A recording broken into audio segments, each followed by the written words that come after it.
नमस्कार. आता पाऊस चांगल्या बऱ्यापैकी उघडला आहे, त्याच्यामुळे आपण स्प्रे घेतो. आता जे फायटोप थोडा आहे तो चांगलं ऊन वगैरे पडल्यामुळं लागणार नाही, पण यापुढे आपल्याला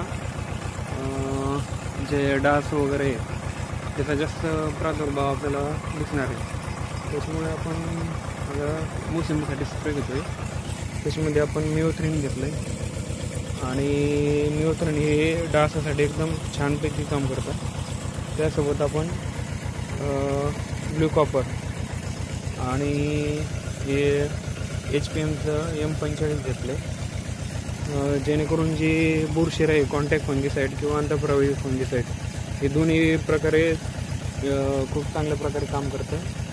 आणि त्यासोबत आपण स्ट्रेप्टोसायक्लिन जे अँटीबायोटिक आहे ते देखील खूप छान काम करतं. त्याच्यामुळे आपण हे सगळे दोन्ही तिन्हीचं कॉम्बिनेशन घेऊन स्प्रे घेतो आहे, जेणेकरून आपल्याला थोडं डास असतील किंवा बुरशीनाशक असेल याचा आपल्याला कुठल्या प्रकारचा परिणाम होणार नाही.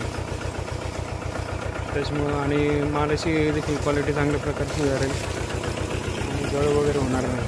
त्यासाठी आपण स्प्रे घेतो आहे. तुम्ही देखील घ्या. जेव्हा आपण स्प्रे करतो तेव्हा आपण काही प्रमाणात खाली पण स्प्रे घेणं गरजेचं आहे. अशा पद्धतीने खाली पण स्प्रे घ्यायचा आहे आपल्याला आणि वर पण पूर्ण स्प्रे घेतो आहे चांगल्या प्रकारे.